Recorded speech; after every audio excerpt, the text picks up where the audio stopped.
Morning, everybody. Whoa, Tuesday. This is a first. What am I doing here on a Tuesday? I know.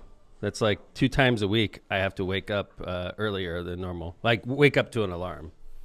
But my days are complicated because I have to bring Patrick to school. Yeah, you made it here. You made it here earlier than but Friday. I have to go to Marian Catholic and get here.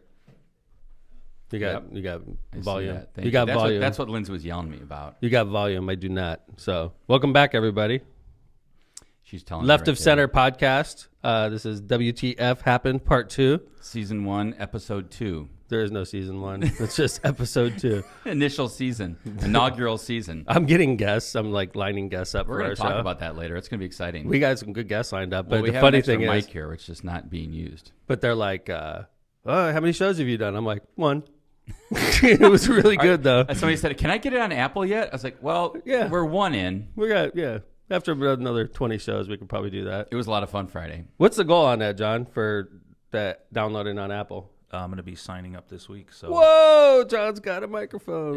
yeah, the review The voice process of God. Yeah. Thank goodness. Thank goodness. Thank you for watching Left of Center. There goes the viewership. So what's the deal? I was making fun of you and I didn't listen to you. The review process could take up to 2 weeks, but it should be less than that. So hopefully within a week we'll be on I got Apple. special access with Tim Cook. And Nice. John, You know what? Tell him I have an iPhone, a new one. I will. That'll like put us to the front of the line. and you know how to use the volume, unlike me. And an iPad. And an iPad. Uh-huh. I got a new iPad. Dude, John, we had to drop that. Tim Cook will be totally impressed. I'm on it. I'm one of the few who probably has both. Hey, John, just out of curiosity, what's the, I know we're doing pretty good on YouTube now. What is the way to follow us? If you want to subscribe, what's it going to be? Left of Center Podcast, Left of Center Pod? Do we know that yet? On YouTube? On Apple. Oh, on Apple. It'll be Left of Center Podcast. Left of Center Podcast. Because there's with the somebody logo. else. There's somebody else that copied our name, I heard. Yeah. We've got But we're different somehow, right? They're like Left of Center and we're Left of Center Podcast. Is that it? Correct. Like, finding our Twitter handle was a little tough because You did LOC, right? LOC LOC Pod. Pod. At Good. LOC Pod. Lock Pod. Yeah. At Lock Pod. It sounds like a self-storage. Lock Pod. Yeah. Lock Pod. That's going to be our next venture. Yeah, Lock self-storage. Pod. Lock Self-storage. Pod. Left of Center Lock Pods. Well, I mean, that's important, right, John? So we've got Twitter at LOC Pod. Okay, so follow us on Twitter. YouTube is what, John? YouTube, just search Left of Center Podcast. YouTube doesn't give us custom URL, so it's really long. So you just search Left of Center Podcast on YouTube, and you'll find it. All right, then, of course, on Facebook, it's Left of Center Podcast. You can see our logo and like and share us, right? The coffee is good in here, man.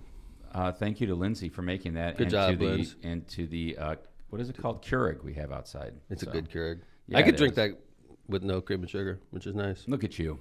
Mm-hmm. Like Dave Ham would say, If I enjoy that's it. how men drink their coffee. If I want to enjoy my coffee, I drink it with cream and sugar. If I want to just like wake up, Do it's it. just like it's like Or you could be like Phil Talon, where you want 4 or 5 sugars and 4 or 5 creams. So and I'm like, do you have any coffee in your I cream know and sugar? that is crazy. He's getting more of a sugar high than he is a caffeine high. For sure. Yeah. Hey, Mayor. Well, before we get started today, I know we've got a lot to talk about. I wanted to go ahead and thank our sponsors. So we're going to do that real quick. We got a lot of viewers already. I want to thank everybody watching the show. So Absolutely. We're Yeah. getting close to 100, so thank you for doing that. And by the way, what an amazing first show. We had almost 7,000 views. Mm-hmm. That was awesome. We had over 250 live views, which is pretty cool. So we're doing we had well. like 1 viewer per every cuss word I said the first show. So I don't know if we want that ratio. I don't know if we want the 1-to-1 cuss did Mayor ratio. Tom actually say 7,000 cuss words?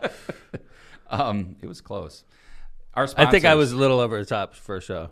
I got a couple You're complaints. excited. The adrenaline was going. Well, I've never cussed on. Well, this is a You're podcast. like, I can cuss? I can cuss In a into microphone? this microphone. I'm going to do it. It's a dream. I got a couple complaints. Yeah. It's not going to change very much, but I'm going to be more conversational. There you go. Right. like Instead of that. just like putting it out there. I could say the F word. I'm going to say I got it. home. My mother-in-law and my wife are both like heads down. I'm like, hey, how'd you like the show? They're like, hey, it was good. Yeah. Yeah. And then you knew what you had done. Well, it was the first show. We were And by excited. the way, we made quite an impression. 7,000 views. I mean, that's a pretty solid first show. It's a good start. It is a good Without a start. doubt. So, all right, our sponsors real quick, Mayor, before we get into the meat of this podcast today, which, of course, is WTF. It's incredibly Happened cheap Part to sponsor 2. us, too, if you're interested. It's incredibly cheap. It's embarrassingly cheap. We're going by like a thumb rule off of podcast, Yeah, right? it's- A thumb rule podcast. I think we're starting out cheap, and hopefully as we get moving, if you want to be on Friday versus Tuesday, if you want us to really talk about your your company or your product, we'll do it. So we just got to get hold of Lindsay, and she'll take care of things. I will make your company look good. Here we go. Let's try. Let's see how we do. All right, let's go. Misprint Printing. Misprint is awesome. Their building gets hit all the time. That's one of the drawbacks to Misprint. But that's like the Munster building gets hit often by cars, but they do an excellent product. And Rick Baltensberger is a top quality individual. Unbelievable. I started with Misprint with Rick's mom, who was running it. I forgot her name, but Rick's mom was running the shop when I first became mayor, and then Rick transitioned in, and him and I. She was the original Miss Print. I imagine. Yes, that's why. This is true. I remember that one. But Rick and I formed a relationship over the years, and his company is just top quality. They do excellent products, and we come up with some crazy ideas, and Rick always satisfies. He delivers. Yeah. He delivers. Banners, signs, from wrapping cards to business cards to any size sign or printing job. Call Rick or Teresa at Misprint, 836-2517. That's 836-2517. Yeah. And Teresa's excellent also, by the way. Unbelievable. Yeah. We've known her a long time. Yes. Teresa's family and my family were real close for a long time. She's an amazing person, and she pretty much runs the whole show. Rick is just he takes all the glory. Yeah. Yeah. Teresa's the one running it. We know that. Rick must be the eye candy. They're both eye candy. Come on, man. Well, Teresa's in charge. She doesn't have time for that. She doesn't have time to be eye candy? That's right. Okay. She's busy. Rick is the guy that goes to the golf outings and the fundraisers. And that's right. He's the corporate guy. That's right. Teresa's like the operations manager. The front man.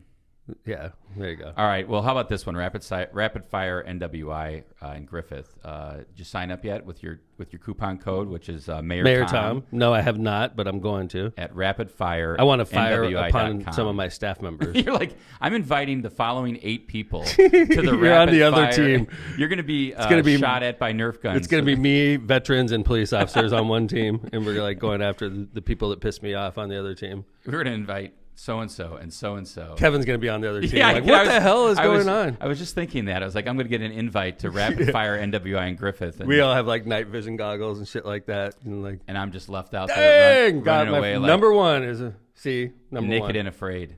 Naked. That's a great show. Do you ever watch Naked and Afraid?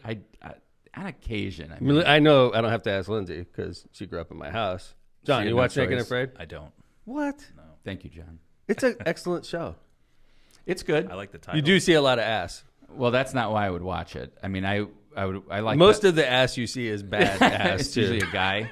It's like nasty, wrinkly, old ass. No, thank you. But every once in a while, you get the good-looking woman. I don't know if I'm watching Naked and Afraid just because I'm not watching it to watch him naked. I'm watching it. No, it's just one of the perks. Like, let me give you the naked part first. Now, here's the Afraid. Of course, it's in the damn title. It's the first freaking word you hear. And he's like, you watch Naked and Afraid. What do you think? Oh, look at that. Mayor Uran wants to know if the guests have to be blindfolded on the way to the studio to keep the Batcave location a secret. That's a good question. Well, I mean, yeah, they do actually. Otherwise, they know where we are. Well, we're going to have our first guest on Friday. It's going to be a good one, too. Want to talk about it? Yeah. Well, Mayor Dave is definitely... let's talk about it right after our sponsors. I love Mayor Dave, by the way. I'm looking forward to Mayor Dave coming on our show. He listened to the first show and made sure to get a hold of me. He was like, I love the cuss love the counter. show, and you cuss too much, Mayor Tom. There you go, Mayor Dave. See? Mayor Dave. I'm putting Mayor Dave on the cuss counter when he comes in. I'm going to say he's 1 or under. Yeah, he will be. He's responsible. He is responsible. He's very responsible. Plus, like Crown Point and Hammond are different places. Like Hammond residents, it's not like discouraged. Don't say that about Hammond residents. No, like I'm saying Hammond residents allow me as mayor to be more natural. And I'm not saying that Dave's not natural. He's very natural. Okay, and Dave's an excellent mayor, and Crown Point residents good job on 109th and Broadway opening up Mayor But Dave. the Crown Point residents love Dave Uran. And Dave Uran but one of the things about Dave is he's always like, he's, very moderate. And because you have to, Crown Point's a tough community for a Democratic mayor. Well, and Dave before has to him, serve. there was a lot of Republican mayors for a while. There was nothing but Republican mayors. Well, we did have one Democrat in there. What was his name? James Mitros, right. But Mayor Dave is surfed in he's doing a very good job in Crown Point, like making sure that the Republicans and the Democrats all love him. That's why he's still there. He's a 4-term mayor. Well, before we get into our 4-term mayor for a reason. Before we get into our other guests and what we're going to do today, let's talk about our sponsors. I just want to finish up with Rapid Fire NWI in Griffith, 5,000 square foot of indoor battle space with real-world barriers, and also Lou Malnati's Pizza exclusive. So get your party there. You can have it reserved for yourself, for your kid's party, for your adult party. And don't forget, that there is a coupon code to save $50 on a full arena party at Mayor Tom. Mayor Tom is the coupon code at rapidfirenwi.com. They're also on Facebook. Rapid Fire NWI in Griffith. Let me do the next one. Yes, sir. Pinnacle Concrete LLC. Pinnacle Concrete can meet all of your concrete needs. They do all types of concrete work, including patios, driveways, sidewalks, porches, steps, and decorative concrete. Check out some of their work on their Facebook page at Pinnacle Concrete LLC. Pinnacle, Pinnacle Concrete LLC. That's a Facebook page. Schedule your free estimate today by calling Rigo Sr. at 219-805-7572. If you didn't get the number, you could rewind it. 219-805-7572. That's Rigo Sr. Rigo Jr. can be called at 407-4567. That's area code 219-407-4567. Or message Pinnacle Concrete on Facebook. They are licensed, bonded, and insured in all towns and cities across Lake County, Indiana. And that's an important sponsor for you. I know this young man. I coached him in baseball. He's one of my favorite. This high. Yeah, I've known him since he was 7, and Rigo is an amazing young man. He went to Andrean High School. He started a business. A big hit in the state championship game. Big double. Big double. But he's a great kid. I love him to death, and I'm super proud of him because he gets out of high school and starts a business right off the bat, and that does not surprise me. So Pinnacle Concrete is one of my favorites, and you can get a hold of him on Facebook or at the numbers we talked about. And you want to do the last one? Sure. Region News Source. This is a great news sponsor, Region News Source Online. Of course, you've probably heard of Paul Goddard. If you haven't, check out Region News Source. It's featuring Northwest Indiana region-specific breaking news and stories focusing only on facts regarding all of our lives here in Northwest Indiana. Paul Goddard and his team are proud to declare that they have no bias or political opinions, just facts and truth straight from reliable and trusted sources. This service is provided to the region for free. Check out their website at regionnewssource.org or follow them on Facebook at Region News Source. And last, Smith Sursick, LLC, a full-service law firm with trial lawyers that specialize in personal injury litigation and making sure you are treated fairly by insurance companies. Call Steve Sursick at 933-7600. That's area code 219-933-7600 for a free consultation. He even does Zoom consultations because that's Steve. True. That's Steve. He's, and to discuss your legal needs at smithsursick.com. That's Smith, SERSIC.com. Wow, great law firm. I think I was their first client. You're right there, man. Come on. You're there. All right, fine. You were number one. All right. I was the first client. Hey, Mayor, you said you were going to talk about our guests, but you also have something you brought with you today to the show and tell. Show and tell. First show and tell item is my Old Navy hat. Whoa. USS Hyman G. Rickover, SSN 709. There's normally submarines involved. Submarine dolphins right here. But I brought in the cheaper version because come on, the one with my submarine dolphins is in my library at home. I can't bring that. Fair one, enough. Right? But this is a good hat anyway. It looks like the military hat, same color as the military hat. Just imagine dolphins right there, silver dolphins because I was enlisted. Okay, if they're gold dolphins, this is something for you non-Navy people. If it's gold, like a gold wings or gold dolphins or gold surface ship, it's officer. Silver means you're enlisted. So interesting. Okay. Yeah. So you'll see officers with the same color hat, same scheme with gold dolphins. They're officers. And yours have silver. I have silver, right? So this is an enlisted person's hat. SSN 709. SSN means Fast Attack Nuclear Powered Submarine. 709 is the whole number. That was my life for SSN. So only Fast Attack subs have SSN. SSBN is Fast Attack. Is a ballistic missile submarines. So if you hear SSN, that's a Fast Attack Nuclear Submarine. There you go. Number 709. And it's been retired. Los Angeles class. Yes, it has. There's a new Hyman G. Rickover. It's a Seawolf, which is the new version of submarines. So this is my first show and tell item. Let's get it up there. There we go. Looks good right there. Looks good right there. We'll have a lot of crap in the future, and that is not on the cuss counter. I don't think crap is not. Does not I can count. say crap all day. I can say crap on AM radio. AM radio. It doesn't even faze people if you say crap on AM radio. She was about to ring me up. Yeah, I was going to say. She was about to ring me at 5. Keep that cuss counter at 5. Crap. All right, Mayor. Where do you want to go first? You want to talk about guests? Let's talk about guests. You want to talk about guests? Let's do it. We have our first guest lined up for Friday, and we have a guest lined up for next Tuesday. They're both lined up now, right, Linz? Friday's guest, Senator Eddie Melton. That's a big one. We're going to have to tell him where the studio is. And we're also going to have to let him know that he's our first ever guest. I let him know that. That's Indiana Senator Eddie Melton just got off a run for Indiana governor. He's a senator from the city of Gary. Great young man with a great future.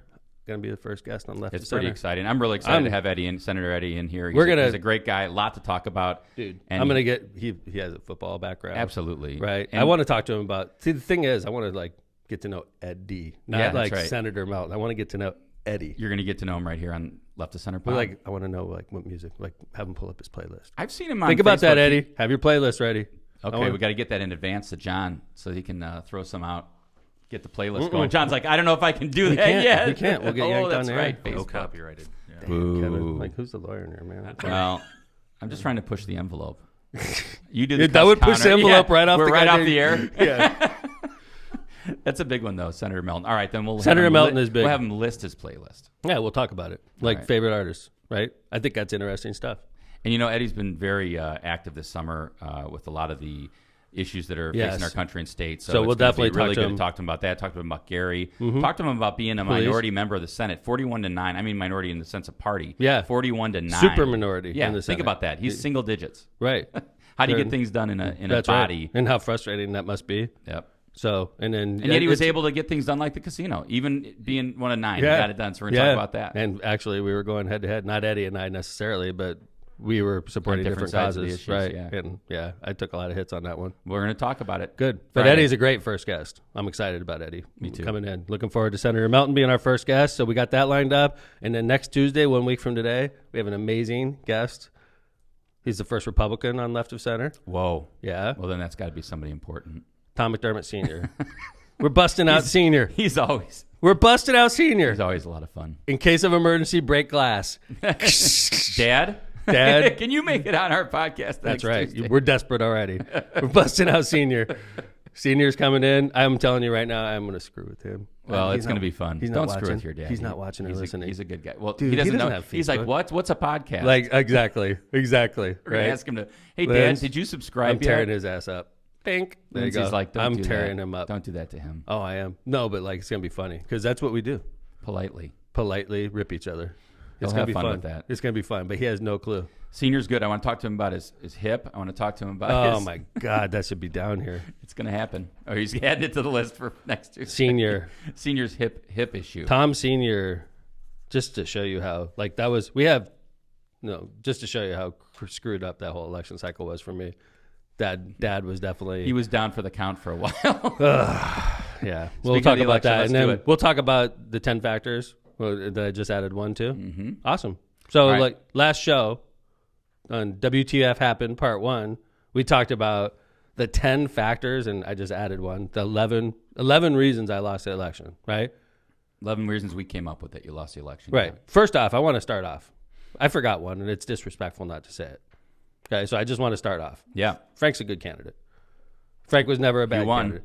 He was never a bad candidate. I knew as soon as he filed that was my main candidate. I knew that from the first day. So, like, please don't take this as like Frank had no qualifications to win. That's not true at all. Frank was a good candidate. I think I was a better candidate personally, but I knew as soon as Frank and I were on the ballot together that those were the two that it was going to come down to. I knew that. And it did.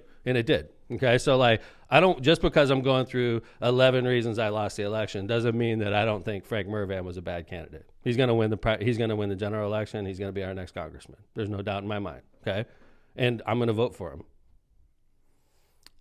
Garbage can.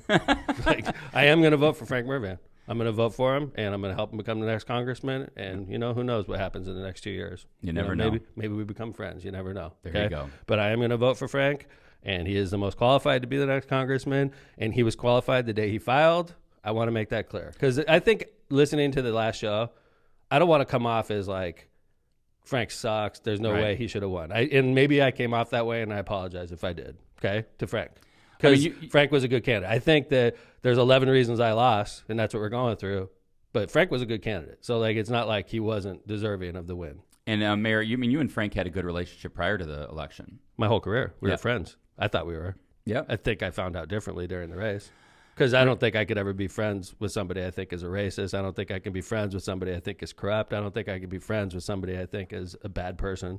And that came out from his campaign during the campaign about me. So, like, I don't see how we could be friends going forward. When you say it came out, you don't mean by Frank personally, you mean from his campaign. It doesn't matter. Yeah. Like, if Kevin Smith is saying a bunch of vile things about my opponent, I'm going to be blamed for it, right, Kevin? because you're on my that's how it team. happens. And so Frank didn't say the words with his own lips, but Frank's proxies were saying plenty during the election. Well, let's get in on that. So it's Okay. like kind of like you and Frank during you mentioned some things. So that he was a Tom good versus candidate. Frank, right? That's one of the reasons. We wanted to just compare the two candidates, okay? Tom versus Frank. Like, we knew during polling that Frank Mervan had very low negatives. Yeah, very few negatives. Compared to me. Sure. I had at least twice as high negatives, which made sense to me because I've been in a lot of fights in 16 years as mayor, right? And fighting for Hammond and doing what you need to do to make sure Hammond. But like fights, like straight up. Like we had a Yeah. big water fight between Griffith, Highland, Hammond, and Whiting. Yep, sanitary district. And Munster, but Munster was with us on that, right? Yep. And it was about, I don't know, $1 billion a fight. I mean, as far as we're fighting over how much? $250 million towards the consent decree. $250 million, and how this $250 million is going to be split up between the communities. And when you're talking about $250 million, that brings out fights. Sure. Because nobody wants to pay it, including the city of Hammond, including town of Munster, including Highland doesn't want to pay their share. Whiting doesn't want to pay their share. Neither does Griffith. Nobody wants to pay their fair share. But unfortunately for Hammond, the U.S. EPA is breathing down our necks, and we're the ones that collect water for all those communities. So basically, it had to do like, will these contracts that have been set in stone for however many years, are those going to control, or is this so much of a change that everybody's got to pay their fair share? Because like when we made these contracts, they were like 50 years ago plus. Did we imagine? I mean, they're long-term contracts. These contracts were renewed, yeah, absolutely. But these contracts are in force for decades. Yeah, I would agree with that. So like, when these contracts were made, did they anticipate that the U.S. government would be so involved one day, 30, 40 years down the road, that they would materially change the terms of that contract? That's the kind of stuff we were going through.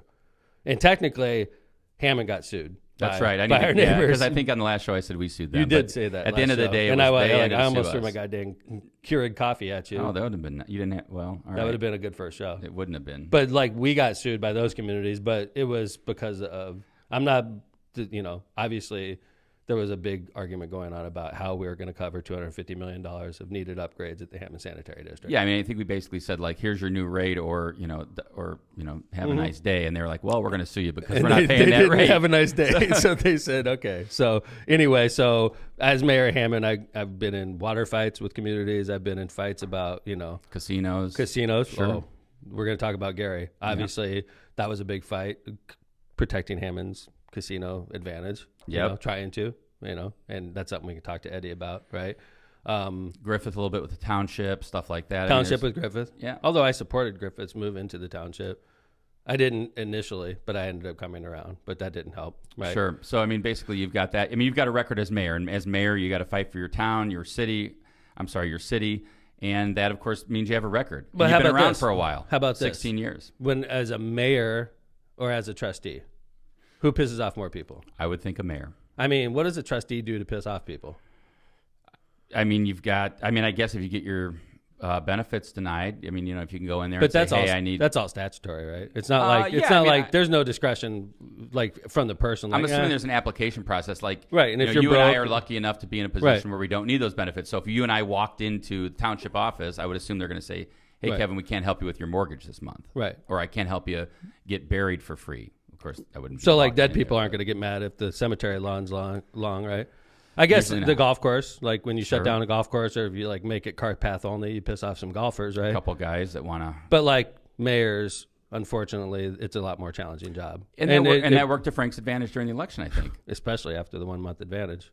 The 1 month extension when I run into flooding issues and race issues. And you've got COVID going on, so that kind of plays right into what Frank does, right? And flooding plays into what he does. He can give away things. The city of Hammond gets 3 inches of rain in an hour. Yep. Right? 2 inches in 15 minutes, another inch over the next 45 minutes, which is about 3 billion gallons of water for a plant that's rated at 75 million gallons, okay? A day, by the way. And by the way, that plant's good for 99% of the rainstorms that we get, right? So Hammond's underwater. This is a week and a half before Election Day. I'm out there fighting flooding, just blocking streets, doing everything I can, secretly like screaming inside because I know. Yelled at on Facebook. Oh, my God, it was brutal. And the trustee shows up, and he's handing out mops and gift certificates to Home Depot. Circle of Services. They had like a table. You come and get your materials. You want some milk, you want mops, you want Home Depot gift certificates. Absolutely. It's like, that's just the difference in jobs. And that didn't work out to my advantage, obviously, because when things go wrong, nobody gets pissed off at the trustee. Like, I'm flooding. stops. I'm like, who the hell is the trustee? I've never heard that in my life. That's right. Right? Or like, so like that's the thing is that's unfortunate for me in this case is when you're mayor, it's a great job, but when things are going bad, it sucks. And you're going to get blamed for it. I mean, when things are going bad, being mayor sucks. You've told your department heads that on many occasions. You say, because listen, nobody wants to help. Like even my department heads freaking bail when the shit hits the fan. I'm like by myself, dude, and like nobody wants to get in front of the goddamn firing line. Everybody's pissed, and they're looking for somebody, and they get pissed at me. They get pissed at the mayor for everything. School issues. I was going to say school's a great example. Yeah, pissed at the mayor. Cemetery lawn was too long. I'm not even in charge of the damn cemetery. I got so much shit for that. Like, and the township ended up finally cleaning it up. Yeah, but like, who took the crap for it? Mayor Tom. Until the township took it over. Until the township took it over, right? So it's just the nature of the job, right? And that was a big thing because I think what you said, Mayor, in our polling and everybody's polling probably showed it. I'm sure Frank's polling showed it, and anybody else who did a poll that Frank's negatives were small and your negatives were higher than his. Twice as big. Yep. So I mean, if you but it made sense. It wasn't like I was offended. Right. People know who I am. I've been Democratic chairman, which pisses a lot of people off, right? Like anytime you have to take a hard stance politically, you're going to piss off 50% of the population in this environment, right? And you've been doing that for 15 years, 16 years. I was the chairman of the party. I was taking the hardest stance. So that's a hump you had to get over for sure. Oh, I mean, it was definitely some wind in my face. Another one, the first ladies. Yeah. You both have good ones. Yeah. Jane Mervan and Marissa, obviously the two first ladies between the two candidates. Jane was very active. Yeah. She was campaigning hard. She was effective too, man. She was more effective, in my opinion, than the candidate himself. Like she was their secret weapon, and she was working just as hard as Frank was. So they like took Frank and made him too. And quite frankly, if somebody said, hey, I can't send the candidate there, but I'm sending his wife, I think most of the times they're like, cool. Everyone's fine. Right. Yeah, sure. Send the wife. Forget the candidate. I'd rather talk to her, right? So she was allowed to do that. And unfortunately for me, my wife being a judge. And Marissa's a great campaigner. She is. We've seen it. Yeah. That's why she won the countywide race running for judge, right? And unfortunately for me is I could always campaign for her, but she can never campaign for me. Yep. That's just the way it works out. I remember calling you. She's gone from my campaigns as long as she's a judge, and yep. probably something I should have thought of.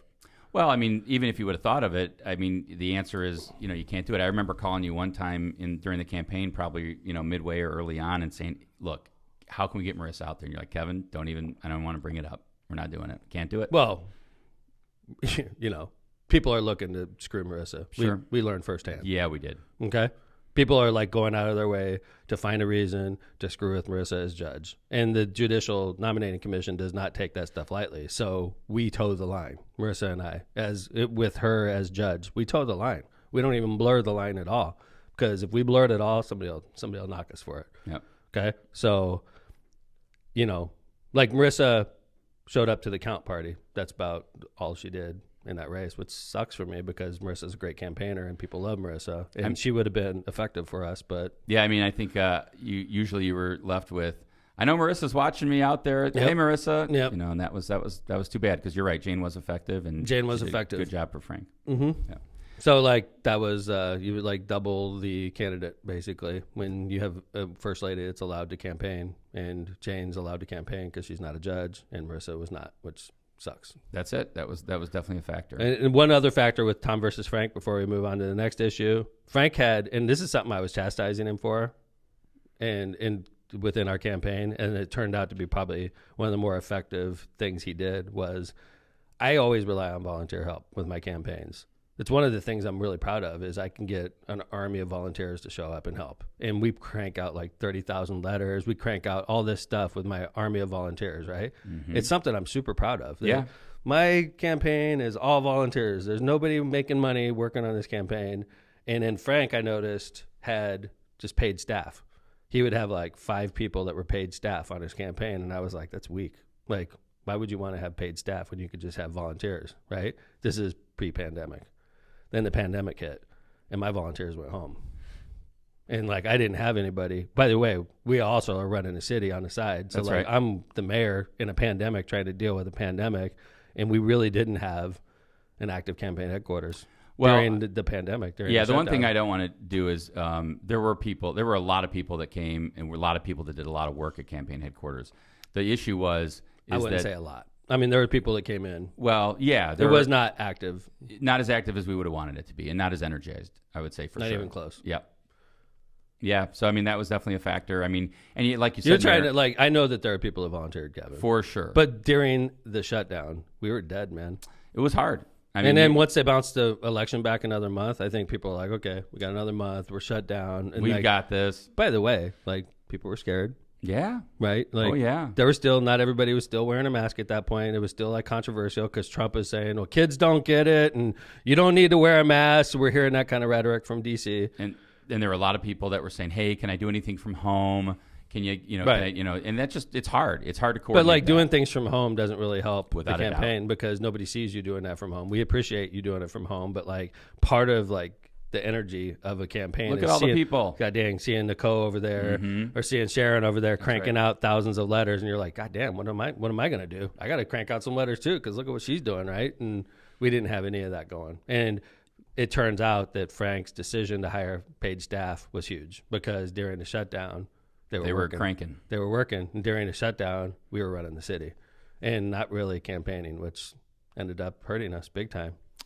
Hurting me big time. I think that was a huge, those factors were huge. Like the first ladies, the volunteers versus the employees. I think those were big yeah, advantages. I mean, I think all that works in, and I think that's a big topic when you discuss how just different things that worked in. I mean, like I said last week or on Friday, it's all these like death by 1,000 cuts. It all just chips away, and it all adds up. Some of them are deeper cuts than others. For sure. But these are all like issues that cut us. All right, well, let's look at the next one. Is it a deep cut or not a deep cut, Gary? It was a deep cut. All right. It was a constant fight. I mean, the Gary issue, right? Yeah. It was, some of it was true, some of it was BS, but like all of it mattered because if somebody's lying and then people just keep on repeating the lie, it doesn't matter if it's true or not at that point in a political race. It doesn't matter if it's true. It's just repeated enough. It's true, right? Well, what are some of those things? Tom McDermott's dad built a wall to separate Hammond from Gary. We heard that. I've been hearing this since I went to WTF and started my radio show. It was one of the first things I heard, and I was like, what?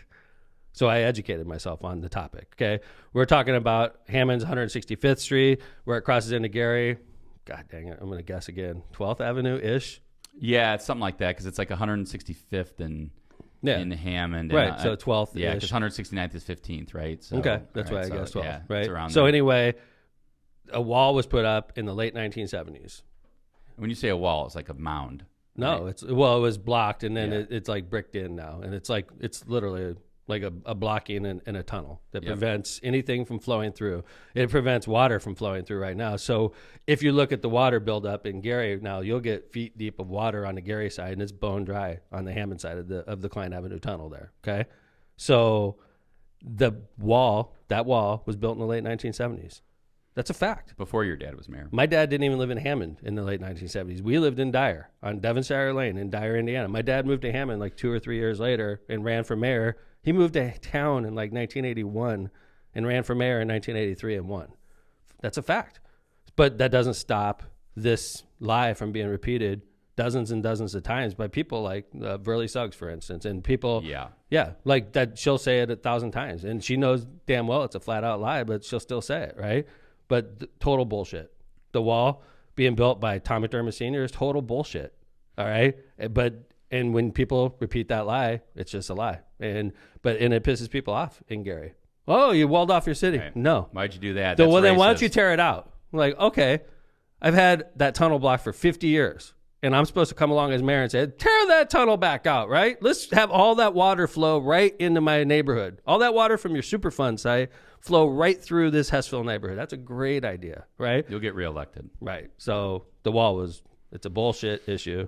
Nonetheless, it hurt because it's still to this day being repeated, and I'll keep on saying this till the day I die probably, but the fact is that was built by, no offense, you could look up who the mayor is. I'm not even going to say it. Okay, well. I'm not even going to say it. It wasn't Tom McDermott Sr. It wasn't Tom McDermott Jr. It was before Tom McDermott Sr. It was pre that, okay? Cuss counters at 24, just FYI. I think she's embellishing. Yeah. I agree. It's fake news. Yeah, fake. It's cuss counters, fake news. Fake freaking news. 25, Lindsay. That's fake news. All right. What else? I deny the 25 times. I want to replay. All right. So Gary, there's got to be more than just the wall. The casino. Yeah, that's a recent fight. Yeah, which definitely was a bad fight.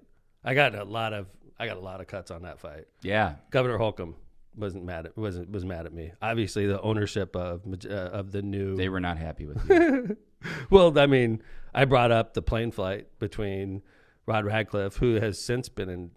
I'm not sure if he's been indicted. No. I don't. He's being investigated, and he has to like divest himself of casino ownership is that true? Yeah, he has to divest himself because of something that happened with a congressman out of like Maryland. Virginia.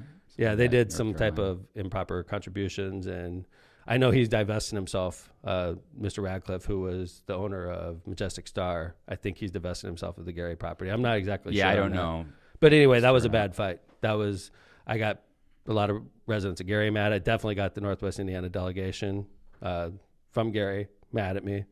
They were fighting hard for the casino, and I was fighting hard to prevent it because I knew that it was a game changer. And, what am I supposed to do as Mayor Hammond? Just sit back and say, yeah, change the rules. Change the rules on how we split the game to Hammond's detriment, and I'm not going to do a damn thing because one day I may want to run for congressman. Right. Well, I mean, that tells you, I think that right there, Mayor, tells me exactly why people need to understand that the way that you work is, look, who elected me? Hammond residents. That's who I need to be working hard for. Those are my bosses. Which is, I think, the message we tried and I thought got out pretty well, that, look, you're going to do the same thing for Northwest Indiana if you're the congressman. Yeah. That's what you've done for Hammond. As a congressman, I would have fought that hard for Gary on their issues when they need help. Who would you rather have fighting for you? Somebody that's willing to throw down like me or somebody that's not willing to do much? But they made their choice clear. Okay. But that was a deep cut, right? That was a fresh wound too, because it just happened like a year and a half before. Not even. You're right. 2018 session. Yeah, 2018 right. session. So like it wasn't even that fresh. I mean, it was still pretty fresh. And then I'm running like a year later for Congress, and they're like, "Oh, I remember you. Aren't you the?" That's the guy that was. So anyway, that built the wall and didn't want our casino. Well, yeah, the built the wall is more from people that know better. It's like the Ron Matlocks of the world. He says that stuff to spread the lies. They're like outspoken and they're political in their communities and they're saying lies on purpose, and it pisses people off, right? It does. It pisses Gary residents off. Going all the way back to me being a Hillary Clinton supporter in 2008. So let's set that up, right? You've got Hillary running against Obama in 08. By the way, I'm not Lake County chairman. I'm just the Mayor Hammond at this point. I have not even become chairman at this point. Rudy Clay takes a prominent position, who's the Mayor Gary at the time, and the Lake County Democratic chairman, takes a prominent position as the leader of Barack Obama's campaign in Northwest Indiana. Hillary Clinton taps me to take a prominent position. Well, let's talk about how that happened, right? I mean, you got a call from Senator Bai. True. Senator Bai, at the time, he's our Indiana's U.S. senator, wants to be vice president and has a great relationship with Hillary Clinton. Like, I know the Bais and the Clintons are very close. And Senator Bai feels strongly he's on the short list, 2 or 3 people that could be vice president if Hillary Clinton's chosen. Which ended up being true, by the way. Right. He was on the short list. He wasn't picked. Short list. He wasn't picked. Yeah. But right. So anyway, he was on the short list, right. And then years later, Hillary picked somebody else. But so I was a supporter of Hillary Clinton at the behest of Evan Bai. And I did a good job on her behalf. I mean, I fought hard. Like, we became real close with Hillary. Sure. And Bill and Chelsea. Had dinner with them. Uma. Yeah, that was a fun time. Yeah. The shot. That was all fun. Can you pull that up, John? You can't put it on?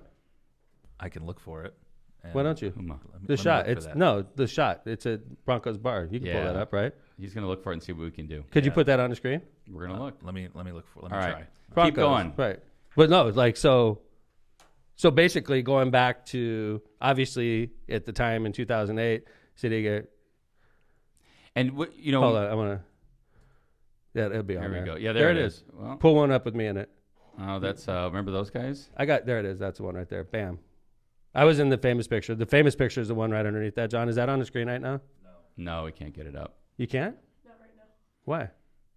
These are all technical things. These are all technical issues we're working on. Remember, this is a brand new studio. I think this is important to be able to. Well, anyway, I wonder if I could. Yeah, there's no. Well, way. I mean, but Mayor, the point is like you and Rudy. There's a picture of me drinking a beer with Hillary. There's at Broncos. At Broncos. Yeah, and it was a famous shot. It was like, at the time, it was national. Yeah, it for was sure viral. Yes, it did. It was viral before you could say viral. Maybe. Right, and I was avidly supporting her. I was in her, we were traveling with her. Well, you had the event at the Civic Center for the Secret Service people knew us. Absolutely. Like we were traveling with her. Dave Werpel was one of their drivers. Yeah. So going back, so we're talking about the Gary issue. So even going back to when Barack Obama first ran and I was with Hillary Clinton, because I was asked by our U.S. Senator to be, the fact that I took such a large role in her campaign became a negative for me and Gary. Because Rudy Clay at the time was pushing Barack and I was pushing Hillary. And then on election night, when I was supposed to be on TV with Jonathan. Primary election night. I'm supposed to be on CNN with Jonathan Weinzappel. Yeah. We all know Jonathan. Now he's running for Attorney General in Indiana. At the time, he was mayor of Evansville, huge Barack Obama guy. And I was Mayor Hammond, huge Hillary Clinton person. And CNN wanted us to go on and talk about the election. Primary night. It was Indiana's primary night, right? And Jonathan only was on TV for like 10 seconds. I was going to say under 30 seconds. They cut him off and put me on with Rudy Clay.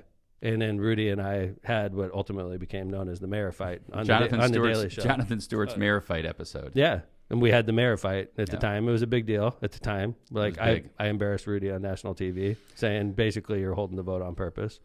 And Rudy and I had a great relationship too. But that certainly didn't help my relationship with the residents of Gary. The fact that Rudy and I were on national TV sparring with each other. Well, and I think it's important to be said after that election, Mayor, you hopped right on with the nominee when Barack Obama became the nominee. You were at Wicker Park on Halloween. Right. We were in the DNC in 2008, 2012 DNC with Barack Obama. You were a delegate. Right. 2016 DNC with Hillary Clinton. Yep. And then the virtual one this year I'm not a delegate for because I didn't want to get COVID. Go virtually. I didn't want to get COVID. So nobody's in Milwaukee. So anyway, when you look at my relationship with the mayors of Gary, since I've been Mayor Hammond, I came in with Scott King. He was mean to me when I was a new mayor. He was mean to me. He's a veteran mayor. You're 34 years old. He was an old school veteran mayor. It was him and Pastrick at the time. Him and Pastrick. Right? And you. And by the way, Bob Pastrick and I, he loved me as a kid. I'd known him my whole life, and I'm great friends with his family. I love Bob Pastrick. But when I first became mayor, Bob Pastrick and Scott King weren't exactly like super nice to me. I was the new kid on the block, and they taught me some lessons. So like Scott and I didn't have a wonderful relationship when he was mayor. And then if you remember correctly, he switched parties. He ended up going independent. So like I didn't really see him a lot after that. And then Rudy and I think overall we had a great relationship. I went to his funeral. How about that? I thought you and Rudy, I remember one of the things I remember is when you were running against him for county chair, you're sitting up on stage with him and he basically says, well, doesn't look like Gary showed up. I think you're going to win, Mayor. I ran against Rudy for county chair and won. But like, I'll never forget this, Kevin.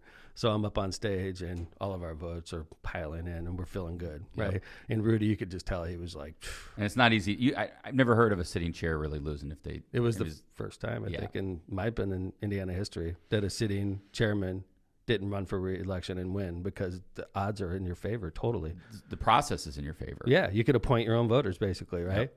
So we're sitting up on stage. Rudy's sitting next to me. The votes have already been cast. Everybody's counting, and we're sitting there. Neither of us knows if we won or lost. And Rudy said, get ready for the cuss counter. He said, I'll never forget it. He said, shit, I don't know why anybody cares so much about this damn job anyway. It doesn't pay anything.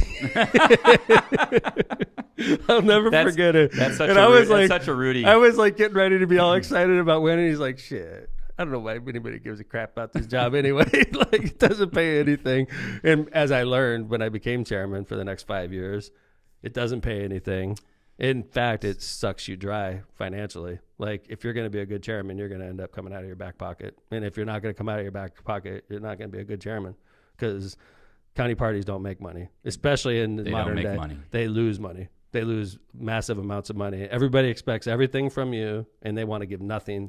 Well, it used to be where they take money out of your paycheck if you work. Well, they used to. We stopped that. You stopped that. Right. We stopped that. It's one of the first things you did. 2% Club gone. Right. We revamped the Lake County Democratic Party. We put together a governing board with every community represented, so being chairman of the party, and then KFW takes over. Karen Freeman takes over as mayor, and her and I had a history before she took over as mayor. She sued me as Mayor Hammond. So when she took over as Mayor Gary. You had that back there. We weren't wonderful friends right off the bat. It's like we were she practiced in Northwest Indiana like I did. Sure. I became mayor. She sued me as mayor. She never got paid on that. So when she takes over as mayor, to say that we weren't the best of friends is an understatement. I tried because I was chairman of the party, and I was very respectful to Karen the whole time. I would privately grumble to myself as chairman, because as chairman, I'd never make anybody in the party look bad. That was my job. That was what you're supposed to do as chairman. Right, to make people look good, not bad. For sure. So, and then Jerome Prince, and Jerome's been mayor now for 8 months? Yeah, since January. He didn't really take a position in this race, really, which was to my detriment, because if Jerome would have taken a side, it would have been my side, I imagine. Him and I have been friends for 20 years. And there are 2 Gary candidates, right? You got Melissa Borum and you got Sabrina Hake. I think, honestly, with Jerome, the best thing he could have done is back Sabrina Hake. That's what I would have done if I was Jerome. And he would have saved face by backing Sabrina Hake instead of doing what he did and pissed everybody off, quite frankly. Because he didn't really, I think he did sort of back Frank, because he did something with Frank right before the election, like a giveaway where Frank was invited. And I was pissed, I'll be honest with you, because I'm like, this guy, Jerome, says he's not taking a side, and he's out there with Frank Mervan handing stuff out, giving away free stuff, like 2 days before Election Day.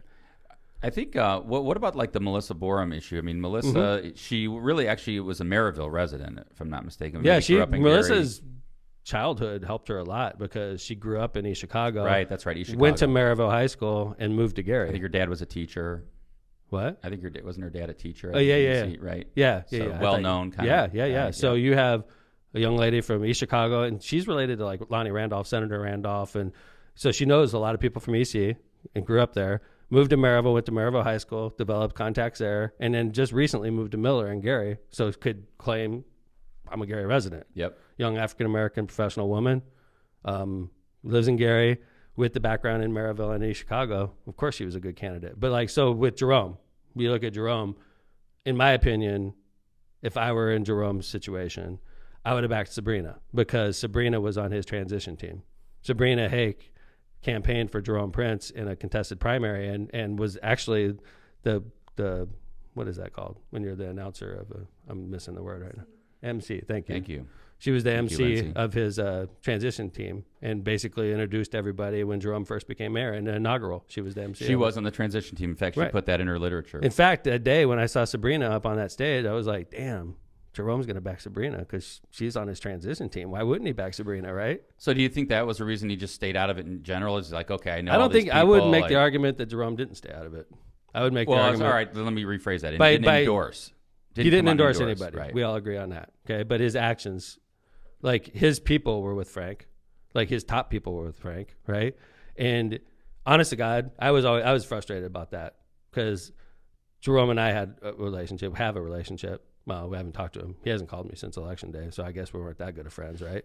Because, like, honestly, like, there's a couple people I thought I was friends with that haven't reached out to me in 2 months. Elections are interesting like that. Yeah, because you die. Once you lose, you die. And to Jerome, I'm dead.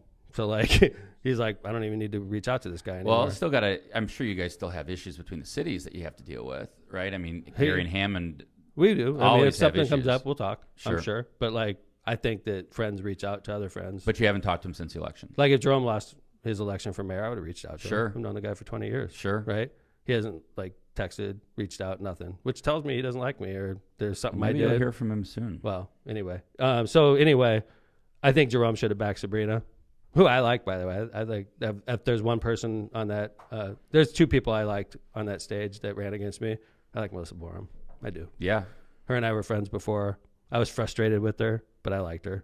And then Sabrina, I ended up liking her and her wife a lot. I think they're really good people, and I think Sabrina's a great lawyer, and hopefully one day we work together. But the Gary issue, so there's a lot of cuts coming from Gary. Yeah, there were. That was a big issue, and I think, it's one of those things where it was, it was probably one of these things like years in the making, and then all of a sudden you have to confront it as a candidate. So there you have it. Gary was definitely an issue. Okay, want to move on to the next one? Keep moving. Ballot placement. Ballot placement. So let's set the stage for that. So the ballots in each of the counties look different. It depends on the vendor you use. So in Porter County, and also this is important, there's only one county in the state of Indiana that makes you do a lottery, meaning that like you pick the people out of a can, or it's like a plastic barrel, and then the names are folded and you pull them out. Only Lake County has to do that. Every other county does it alphabetically. Mm-hmm. Goes back to you were there when that happened, right? I was there. I don't think I picked your name, but I got the ultimate shitty draw. 13th. Which puts you like in a top of the right column. which makes it look like you're not even in the campaign. It was a weird ballot, right? So, dude, that's such bullshit, man. Lake County bullshit right there. Well, that is really, honestly, it's state legislature BS, really, right? I mean, they do that. Well, you telling me you can't get a computer screen that has everybody listed top to bottom? I mean, like, that doesn't make a lot of sense. So the vendor that Lake County uses is the vendor that LaPorte County uses. Same setup of the ballot. Right. Somebody else was 13th in LaPorte County. Bullshit in LaPorte. Right. So in but Porter there County, it's alphabetical. It's alphabetical, and every other county. I'm in the telling state, you, man, it makes an effect. Like, we know for a fact. Let's say there's 4 candidates running, Kevin. Let's not do 14. There's 4 candidates running. Statistically, the person in the first spot, the top of the ballot, is going to get some gravy votes. We like to call them that, gravy votes. You get gravy. Sure, you get like some dumbass just accidentally hits your name. They'll hit that name, right? Yep. Somebody's like, I don't know any of these dudes. Like, blink. Right. You usually go to the top. It's just like a human instinct, right? How many people are going to be like, I'm going to go to third? Blink. Right. Not many. Some people do, but the gravy goes to the top. Sure. So if you're in the top spot, you're in the best. Like, you get a little bit of bump, right? You're never the gravy. If it's a real tight election, right? Maybe it helps you a couple percent, maybe 1%. I would say at most 1%. Okay, but still, there's gravy out there, right? There's a little bit of gravy. Where I was, you're not like dousing the potatoes. You're like just dripping. I didn't even have a drip of freaking gravy where I was. No, dude. I had anti-gravy. I don't think 13. They like took potatoes. Took the gravy off the potatoes. I had nothing, man. Like, I was like on another goddamn page. It was ridiculous. You will get no gravy in 13. Dude, you know how many people? Okay, so like I did it. So now picture, if you look at the ballot and you see 12 names going up and bottom, it says U.S. Congress, and you look up and bottom at 12 names, and you're like, goddamn, Tom McDermott's not even in this. Like, he's running for Congress, but he's not on this list. And then you're like, oh, you have to go to the top right, and like right up there in the top right corner, you'll see my name. That sucked. As soon as I saw it, I was like, man, I lost the race. Well, I mean, that was my first instinct, is like, this is going to, in Lake County, where it's 70% of the vote, that's going to kill me right there. Yeah, I mean, I don't know if I agree necessarily that lost the race. I mean, it definitely was just one of the cuts in the thing. That was one of the deeper cuts I had. I'm going to go with a thin cut. But I am not. I don't think I could say like, Dude, it cost have you no 10%. idea. I think it cost me 5%. I think it cost me 1,000 votes. The thing about the race is that you wonder, 1,000 votes? Okay, maybe, yeah. Okay, that's 1%. So, but like 1,000 goddamn votes. And then no gravy, too. No like gravy. Potatoes with, who eats potatoes with no damn gravy? Well, no gravy. No butter, nothing. It's just like a potato. But see, nobody eats that. Like, communists eat that, maybe. Like, not Americans. We eat with gravy and freaking butter and all that shit. People like right? gravy in America. That's for I sure. do. Like, I pound that freaking gravy on there, man. I would say I'm Irish, dude. Just remember, even in counties like Porter and LaPorte, you wouldn't get any gravy because you're not going to be number one alphabetically. So it's not like you were like, oh, I would have got gravy in Porter and LaPorte County. You'd just been stuck in the middle somewhere. But you wouldn't have been top right. How about this? Maybe 13 people is too many people to run for Congress. Well, maybe there should be some requirements to run for Congress, so some asshole that lives in another community can't run with like no support. The guy lives outside of our district. It's called the Constitution. You get to no, be you a certain age. You're saying and you're that qualified. Okay, but you can't say like to run for Congress in any of Indiana's congressional districts. You have to have 500 signatures from that congressional district. You could do stuff like that. That's they do it for the U.S. Senate. That's a good question. They do it for the U.S. Senate. Is that they do it for the U.S. Senate? Constitutional or statutory? That's a good question. State. They do it for the U.S. Senate. You're right. I think you're right. Each congressional district has to come up with like 500 signatures to run for U.S. Senate. So why couldn't you do that in the U.S. Congress race? Let me ask you this: what about living in the district? Do you think that's constitutional or that's statutory? Such bullshit. I don't even know. But I don't know if that's constitutional or state. It's U.S. constitutional. It's got to be right because you say you here's the qualifications. The guy in the 9th district. The guy in the 9th district was from Kentucky, and he ran in Indiana's 9th district, and he won, and he's still the and then he moved to the district, and he moved to the district after. Todd Rokita was a congressman in Indiana. He didn't live in the district. That's right, and then he moved to the district after he won. Yep. Yeah. So but I'm talking about if you're going to run for office, you should at least. You can't just be like. No offense to Scott Costello. He was sort of an asshole to me during the campaign, I'll be honest with you. Scott Costello? Yeah, the guy. You remember him? Yeah, just like a little nerdy guy and had some issues. But honestly, left. He was way left of center. And he was one of the guys that was like constantly attacking me.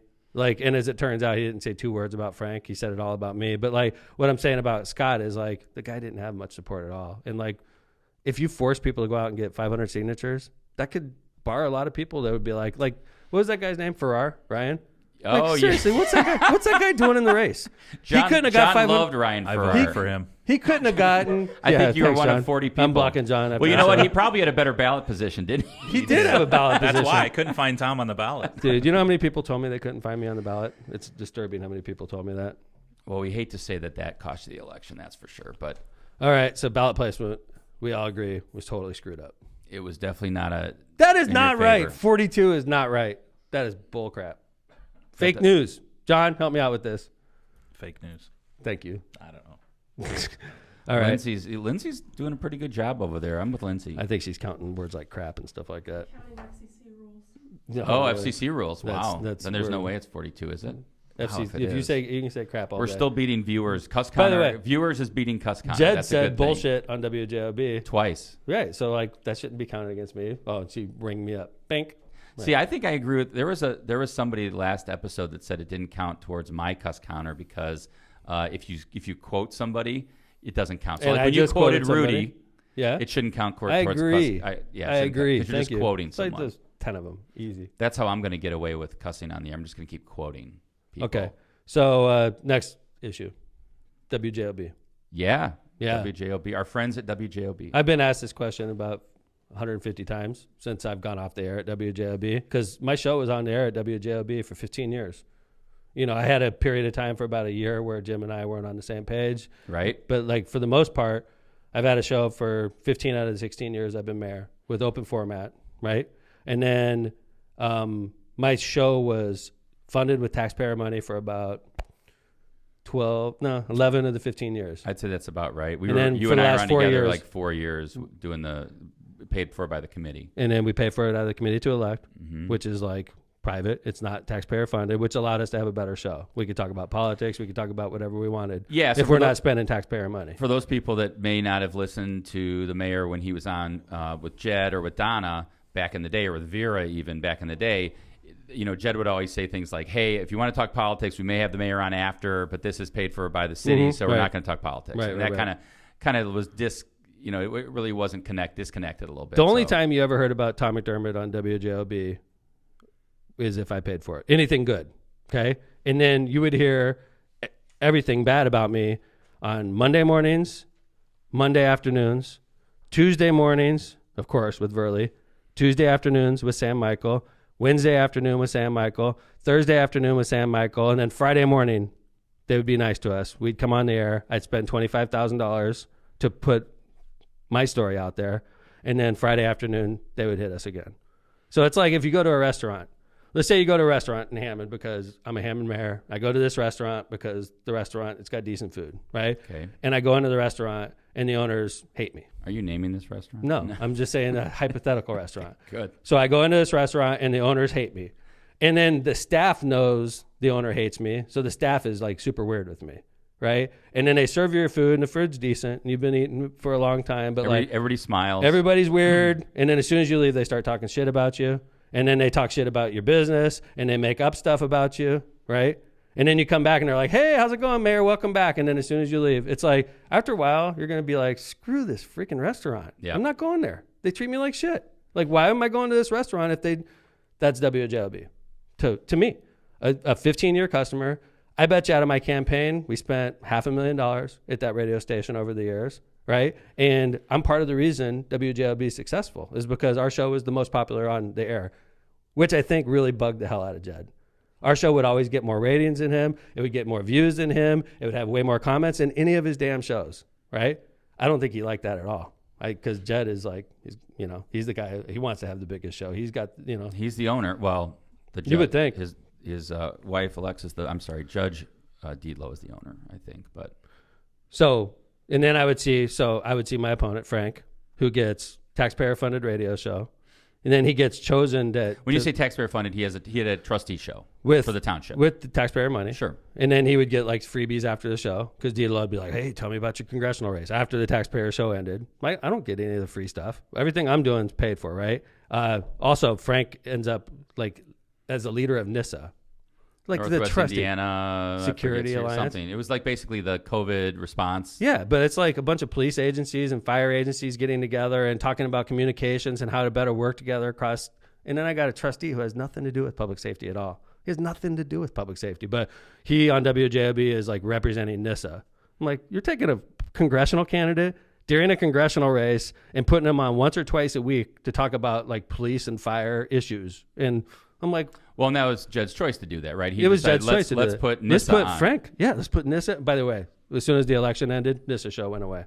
So Frank, you know, in his face on I wonder if WJB Nissa's twice. even meeting anymore. But so you have stuff like that, right? Nissa And exist? keep in mind, so all this, and then every Tuesday afternoon, Verley would spend 2 hours just slamming me. Everything she could say. I'm a racist. I'm a dumbass. I like intentionally don't hire people. I fire people because of skin color. Like every week, every day, that's what she would do. I'd have Sam Michael every afternoon. I don't think Verley's a fan.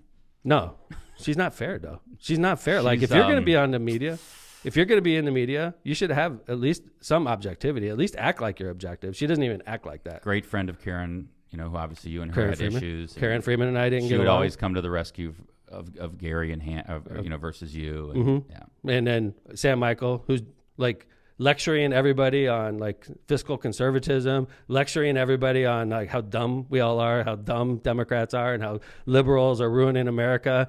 He's literally doing a show from his parents' basement and like lecturing me. I've raised 4 kids. You know, you pay taxes. I've put kids through college. I've put you don't myself through. You don't get a refund. I every own year? a business, and I'm getting lectured. Like this guy would literally lecture me on how I'm running the city, and he's doing it from his parents' basement. No. It's like, come on, dude. So like, oh, and then remember when we were in California, Yes. the fake endorsement news, Yes. and I went on the air and told Jed he was full of crap. Basically, it's just like.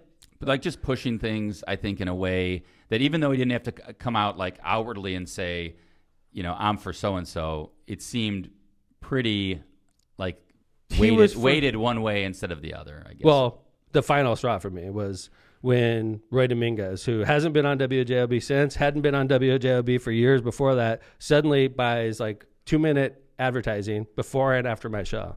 So before my show would come on, he would basically call me a piece of crap. Like tell him not like, basically. I mean, like here's what I would say. Look, okay, you know, as a member of the bar, you know, you have colleagues, you have people you don't get. Then you have people that you don't even like or get along with. Yet to go on the air and say somebody's an idiot, who's somebody who has been, you know, mayor for 16 years, graduate of Notre Dame Law School, and you're going to get on the air and call somebody names. I just think it's unprofessional. It's uncouth. It's just not the right way to go about treating as a other business people, person, you know.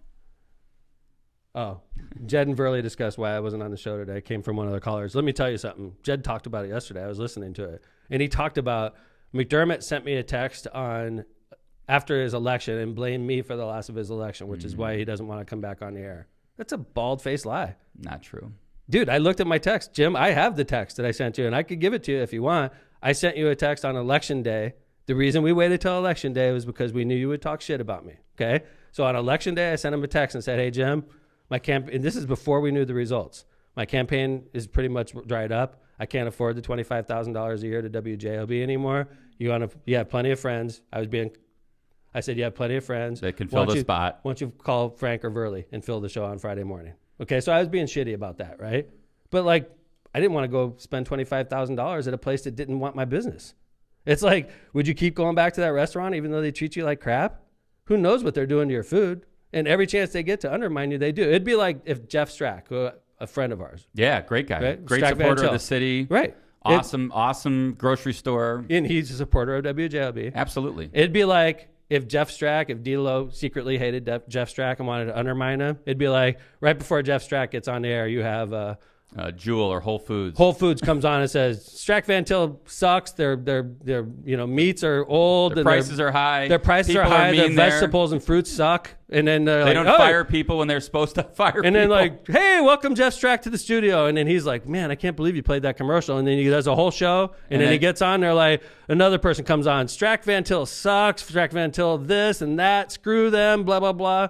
And then Jed says, well, I'm just trying to run a radio station. Hey, what the hell? I mean, they just want an ad, and I buy an ad, right? I can't help that I had to put him on right before and right after your show. So Jeff Strack would be like, screw you, Jim D'Lo. And he'd leave. And by the way, he would leave. Make sure nobody misunderstands this. We love Jeff Strack. We were using it as an example, Jeff Strack. And Strack Van Til's, this is where we go to shop. But like what I'm saying is if Jeff Strack had to deal with that bullshit from Jim D'Lo, he'd be like, screw you, D'Lo. Why am I spending $20,000 a year at your lousy radio station and you're doing everything you can to make me feel unwelcome? The only people that were nice to me at WJLB is Debbie Wargo, who's been let go. Yeah. And Ryan Walsh, who's been let go. Josh, all the guys. The producers and all the kids in there, they're great. I mean, they do a good job. Over the years, I had a relationship with Ryan and with Debbie. Sure. And they've both been let go. And it's like the only people that were nice to me, Jim like shit canned. And like, whatever. So I'm never going to pay for WJLB advertising again. And in fact, anything I'm affiliated with. Never say never. I will never pay for an ad, for a freaking 10-second ad on WJLB. I won't pay for a show. I'm done with WJLB, and as long as that guy owns it, okay? Like, if they need me because there's an emergency going on in Hammond, I'll go on the air for free, just like Frank. I'm going to figure out every way I can to go on there and not pay a single goddamn penny, okay? But, like, I could tell you that anything I'm associated with, I'm never spending a penny. You're never going to see a check written by me that says WJLB on it. The cuss counter. The rest of my career. That was rough on the cuss counter. We're in the 50s now. Good. That was the JLB got him riled up. Lindsay, agree? It's fine. They can keep talking. By the way, ever since we started our podcast, it's all they could talk about on the air, which I think is hilarious. Like they talk about it on the afternoon show. They talk about it on the morning show. Left of Center podcast. And they keep on building up. We keep on building up like Left of Center podcast. So like us there. All right. And become our sponsors. WJLB, we're done with that. Yes. Let's go. Next. I was surprised that the Northwest Indiana Times didn't endorse. Weren't you? That is I was thinking about this. I can't think of one other time, and I could be wrong on this, and I'm sure, Mark Chase and Chris White and those guys, I'm sure will correct me if I'm wrong, but I can't remember another big race where they didn't endorse. I was trying to think about that. I'm trying to think like a big region race where they're like, nope, no endorsement. They take a side in every... I mean, they take a side on referendums. That's part of the editorial process, right? Like the Post-Tribune doesn't editorialize. I didn't mean to talk over you. No, you're fine, Mayor. But the Post-Tribune doesn't editorialize, right? I don't think they have an editorial board locally. Because it's Chicago Tribune now. They haven't in years, right? Right. Probably what? Once they moved out of Gary. 8, 9, 10 years? More than that, maybe. Right. They used to have editorials in the Post. They don't anymore. Mm-hmm. So the Times, if you want to read endorsements and positions on policy that's important to the region. Locally, right. You would rely on the Times editorial board to come out with the reason one way or another. And sometimes I agree with their editorial position. Sometimes I don't agree. Sometimes they've endorsed me in the past, and sometimes they have not endorsed me in the past. That's right. But I've never seen the Times punt on a huge race. I've never seen the Times punt on a huge issue. Like, this is the congressional race. The last congressman was there for 36 years. It's the biggest race in the region. And you're not taking a position. Decades. What's the reason, do you think? I don't know. I guess maybe I'm sure they're, I would think with editorial boards, they get pressure from all kinds of different people on the outside. I didn't pressure anybody. I'm not saying you did. I'm just saying I'm sure they get outside pressure. So where did it come from? Maybe it was from Pete. It was from Pete. Maybe it was from who knows who. It had to be from Pete. Frank's dad. I don't know. It could have been Frank's from a lot of people. people. Frank's dad doesn't hold any sway. That was coming from Pete Wiskoski. Because if they endorsed, they weren't endorsing Frank Mervin if they endorsed. And I would think Pete has a good relationship with the Times. Or is close. Of course he does. Sure. And they definitely like to tout him up. So. Paul Goddard says if there's an emergency in Hammond, you can call him. Paul. Speaking of Paul Goddard. Do me a favor, Lindsay. Could you reach out to him and give him my cell phone number? Paul, get my cell phone number, put it in your phone, and I'll put your cell phone number in my phone, and I will definitely follow that up. And, of course, Region News Source is a sponsor. And they are a sponsor, but I want him to have my cell phone so that if there's an emergency and I could text him or he could text me. Do you have Pete Wiskoski's cell phone number? No. That's a good story, though. It is. So we may as well talk about it. Yes. We got this and then one more issue. All right. I'm going to skip number 10 and we're going to go to number 11. We're going to go to number 11 because it's But louder. I want to talk about this issue while you talk about it. Let's one go. of the issues with Pete Wiskoski and I. So I was chairman. Okay? Yes. We have a shitty relationship, the congressman and I, right? And I'm like, I'm going to go to D.C. I was out there for a conference of mayors. And I'm like, I'm going to call Pete Wiskoski and go out to dinner with him. I'm going to buy him dinner, right? Sure. So I reached out to Mark Lopez because I don't have the congressman's cell phone number, which I think is a joke, right? So I reach out to Mark Lopez and I say, hey, I want to take the congressman out to dinner. And Mark arranges it between the congressman and I. And we went out to a really nice dinner. I remember where the place was located. Mark's Pete's chief of staff. Pete's chief of staff, right? Mm-hmm. And Pete and I go out, and we had a great dinner. I mean, 2.5 hours long, a couple bottles of wine, talking politics all over the region. I'm the chairman. He's the congressman. I'm like, this is what I'm freaking talking about. This is what I've been waiting for. This is the relationship I should have had from day one with this guy. Like, we're having a great time. It's just two guys talking, right? talking politics, having a good time, enjoying each other's company. Both Notre Dame guys. Congressman's both Notre Dame lawyers. Congressman's like, I'm picking this up. You're not picking up. I'm like, Congressman, thank you. Like, hell When are we going out to dinner my next? Freaking man. Picking up my meal. We're having a good time in D.C. I'm like, this is what I'm talking about, Kevin. That's the kind of relationship I wanted to have with him, You right? would think that's what most mayors want to So have. then with I'm their like, congressman. I'm going to drop the bomb. So I'm like, Congressman Pete, towards the end. Like, we're getting ready to wrap up. I'm like, Sure. hey, listen. I go, when I lined up this meal, I had to go through Mark Lopez. I think that's bullshit. Like, I shouldn't have to go through your chief of staff. I'm a mayor. I'm your chairman. Like, why don't we have each other's text numbers? It doesn't make sense. Like, if I want to reach you, I'll text you. I go, I have the governors. I have the senators. I have all these politicians. We all communicate with each other. We don't bug each other. I'm not going to ask you for jobs and shit like that. We're just going to, like, if I need you, I don't think I should have to go through your staffer, Lopez, right? And he's like, yeah, I see where you're coming from. I'm like, great. So could I have your cell phone number? And he goes, He goes, That's a strange reaction. I'd rather have you go through Mark Lopez if you don't mind. And I was just like, true freaking story. I'll never forget it. I was just sitting there like, First time? so I'm sitting You there haven't like, been listening to JOB then. dude, can you freaking believe that? Like, what is it, 1970? Are you paying like per text? Like, are you trying to save a couple bucks? My flip phone won't accept. I know, like, oh, each text I get costs me $1.50. My I don't congressional want, flip phone. like, I was like, after that, I walked out of I there. think they give you a phone in Congress. By the way, he drove me back to my hotel that day. That was nice of him. Yeah. And, I was just like done with that guy. As soon as that happened, I'm Really? like, so I still got to go through the Like freaking that's Lopez. number one That issue? that was so offensive to me. It still is.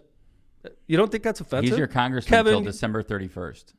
He's Or not maybe my- it's like January yeah. 4th. He hasn't been my congressman since that day.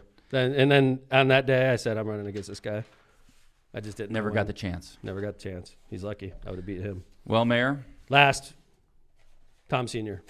Oh, all right. Tom Sr. He's a force to This be is reckoned just like with.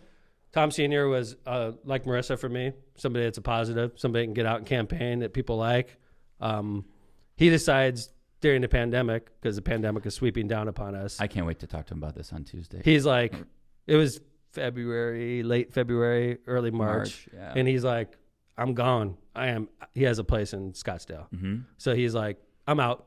I'm going to Scottsdale. I'm going to stay at my place there. I'm going to ride out this COVID, and I'll be back in like late March once Yeah. you guys get It's through a couple this. weeks. We'll early get over April, this. and then I'll help you campaign for the last couple months of the campaign, because election day was May 5th at that point, right? Yeah.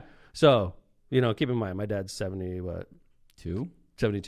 So he flies out to Scottsdale, and he has a buddy that's like in his late 50s in Scottsdale, and this guy is a mountain biker, as am I. Okay? And my dad's like, I'm going to go mountain biking. If Tom Jr. can do this, I can do this. Tom Jr. mountain bikes all the time. So, This has of gotta course, be my dad's easy. like, I'm going to go out and buy a mountain bike, and I'm going to go with my buddy here, and we're going to go mountain biking in the desert. My young friend. So he goes out and he buys some pimp-ass mountain bike. Of course. Like, it's Why would way you? better. Of Dude, course. way better mountain bike than the one I have. And That sounds senior-esque. I put like a couple thousand miles on my mountain bike, and it's a beast. My dad's mountain bike has like bells and whistles I wouldn't dream of on his pimp 72-year-old mountain bike, right? And then the guy at the mountain bike store is like, do you want to get clips? And my dad's like, if you're clipped in, you could pull harder and you go faster. My dad's like, hell yeah, I want a great clips. idea for a novice mountain biker. I want clips in for my mountain Arizona. bike. So my dad buys mountain bike shoes and clips. And ready. I don't clip in my mountain bike. You know why, Kev? Pristine. If I want to get the hell off that mountain bike, like if I'm about to go over a cliff, I jump off that goddamn thing. I am not going over the cliff clipped into my mountain bike. I have clips on my mountain bike, but I don't use them much. Just for the straightaways. I do not put clips in for the very reason if I want off, I jump and I'm gone. I've seen you do that. I have. So anyway, my I've seen dad you is jump. my dad is obviously a much better mountain biker than I am. At the age of In his 72, mind. he's clipped into a beast, and he goes out on his first mountain bike with his buddy, Good luck, senior. breaks his hip.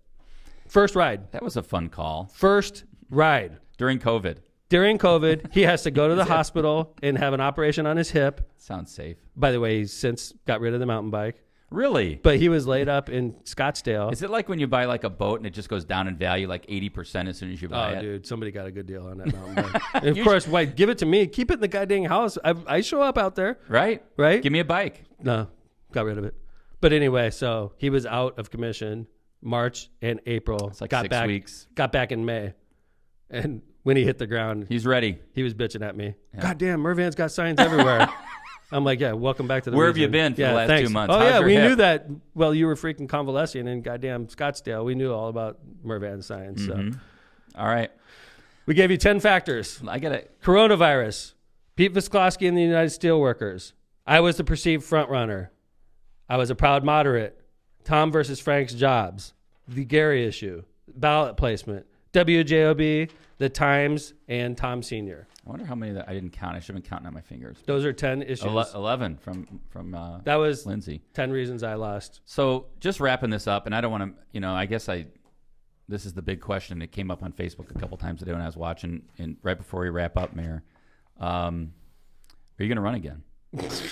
You're asking me that for real? Well, you didn't tell me you were going to ask me that. I see. You got to surprise. Am I going to run what? Well, let me ask you real quick. Am I going to run for what? Well, here, Mayor? let me ask you why I say this. I'm Because flexible. One of the things you said last show that I was like, come on, Tom, come on. You're like, Mike, I lost. My political career is over. It is. I'm done. Listen. So is the answer I'm going to run again? No. Okay, how about I'm this? done. Never going to run again. Jerome Prince hasn't called me since that day. So? Because I'm dead to him. He's like, fuck this guy. But do you think your political career is over, like you said? I disagree. I have a stench on me that you only could get off if you win again.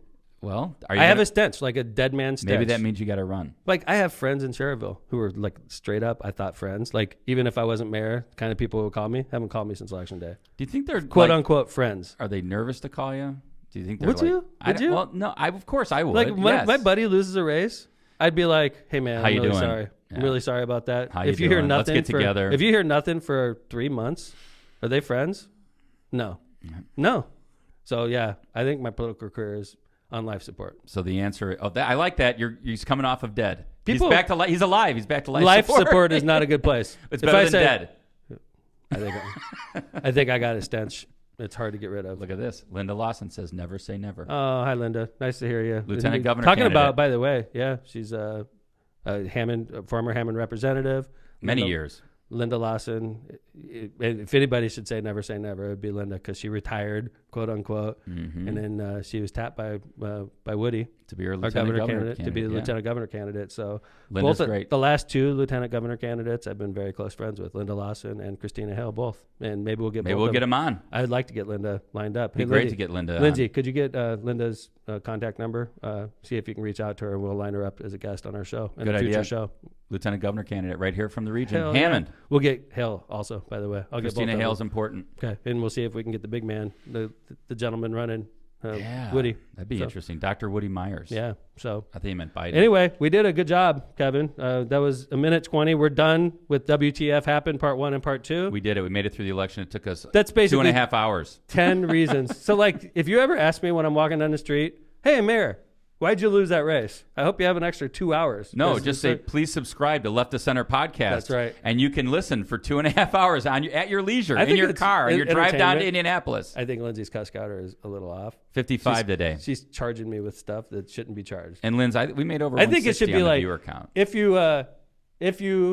it would be an FCC violation. That's what she said. No, she counted crap and stuff like that. Well, the good thing Fake is, news. Mayor, you Fake can news. watch this on YouTube. You can watch it on Facebook Live. You can watch it hopefully soon when John gets us on, and subscribe to our Left to Center By the podcast. way, we definitely need you to subscribe to Left of Center. Make sure you follow it. And then there's a question that comes up that says, do you want to be notified as they do each show? Click Turn on yes. notifications. Like and share and follow. Grandma Sue says you guys should do a national political TV show. Of course, this is Grandma Sue to Lindsay. This is your mom. Oh, thanks, Mom. We love it when My mom we love it loves when your me. mom. We love it when Mom your mom loves tunes me. in. She does. Thanks, Mom. And I bet she would say your political career is not dead, and not She on would. life support, She would by say the way. I have a stench on me. No, it's a dead man. she stench. wouldn't say that. I have a freaking dead She man wouldn't stench. say that. Like when I walk up, people go, "Ooh." This has been Left Like to what Center is podcast. that freaking nasty ass smell? I want to thank our sponsors: Yes, sir. Misprint Printing, Rapid Fire NWI, Pinnacle Concrete LLC, Region News Source, and Smith Sursick. Awesome. right. Great job. Thanks, Kev. Thanks to John. Thanks to Linz. Thanks to the watchers and the callers. Friday, Senator Melton, right here, 7:30 a.m. Watch our show on Friday, the podcast with Senator Eddie Melton, right here, 7:30 a.m. See you guys then. See ya.